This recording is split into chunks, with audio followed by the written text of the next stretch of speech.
ನಮಸ್ಕಾರ ಎಲ್ಲರಿಗೂ. ಇಂದು ನಾವು ಭಾರತದಲ್ಲಿ ಅತ್ಯಂತ ರಹಸ್ಯಮಯ ಹಾಗೂ ಶ್ರೀಮಂತ ದೇವಾಲಯಗಳಲ್ಲಿ ಒಂದಾದ ಕೇರಳದ ತಿರುವನಂತಪುರಂನಲ್ಲಿರುವ ಶ್ರೀ ಪದ್ಮನಾಭ ಸ್ವಾಮಿ ದೇವಾಲಯದ ಆಶ್ಚರ್ಯಕರ ಕಥೆಯನ್ನು ಕೇಳೋಣ.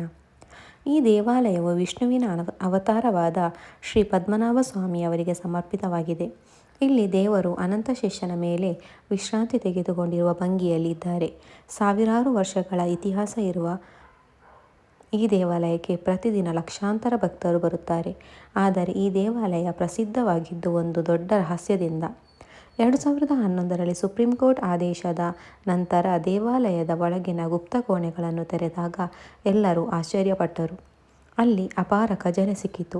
ಚಿನ್ನದ ನಾಣ್ಯಗಳು, ಹಾರಗಳು, ವಜ್ರಾಭರಣಗಳು, ಅಮೂಲ್ಯ ಮೂರ್ತಿಗಳು, ಸಾವಿರಾರು ಕೋಟಿ ಮೌಲ್ಯದ ಸಂಪತ್ತು ಅಲ್ಲಿ ಇತ್ತು ಅಂತ ಅಂದಾಜು. ಆದರೆ ಇನ್ನೂ ಒಂದು ಕೋಣೆ ಇದೆ. ಅದನ್ನು ಬಿ ವಾಲ್ಟ್ ಅಂತ ಕರೀತಾರೆ. ಈ ಬಾಗಿಲು ಇಂದಿಗೂ ತೆರೆಯಲಾಗಲಿಲ್ಲ. ಈ ಬಾಗಿಲಿನ ಮೇಲೆ ನಾಗದ ಚಿತ್ರ ಇದೆ. ಕೆಲವರು ಹೇಳುತ್ತಾರೆ ಅದನ್ನು ಸಾಮಾನ್ಯವಾಗಿ ತೆರೆಯಬಾರದು, ವಿಶೇಷ ಮಂತ್ರದಿಂದ ಮಾತ್ರ ತೆರೆಯಬೇಕು ಅಂತ. ಮತ್ತೊಬ್ಬರು ಹೇಳುತ್ತಾರೆ ಇದನ್ನು ತೆರೆಯುವುದರಿಂದ ಅಪಶಕುನ ಆಗಬಹುದು ಅಂತ. ಭಯ. ಇದು ಸತ್ಯವಾ, ಕೇವಲ ನಂಬಿಕೆಯಾ? ಯಾರಿಗೂ ಖಚಿತವಾಗಿ ಗೊತ್ತಿಲ್ಲ. ಆದರೆ ಈ ರಹಸ್ಯ ದೇವಾಲಯದ ಮಹತ್ವವನ್ನು ಇನ್ನಷ್ಟು ಹೆಚ್ಚಿಸಿದೆ. ಇಲ್ಲಿ ಭಕ್ತರು ಒಂದು ನಂಬಿಕೆ ಇಟ್ಟುಕೊಂಡಿದ್ದಾರೆ. ನಿಜವಾದ ಭಕ್ತಿಯಿಂದ ಪ್ರಾರ್ಥನೆ ಮಾಡಿದರೆ ಪದ್ಮನಾಭ ಸ್ವಾಮಿ ನಮ್ಮ ಜೀವನಕ್ಕೆ ಶಾಂತಿ, ಸಮೃದ್ಧಿ ಕೊಡುತ್ತಾರೆ ಅಂತ. ಈ ದೇವಾಲಯ ನಮಗೆ ಒಂದು ಪಾಠ ಹೇಳುತ್ತದೆ. ಸಂಪತ್ತಿಗಿಂತ ಭಕ್ತಿ ದೊಡ್ಡದು.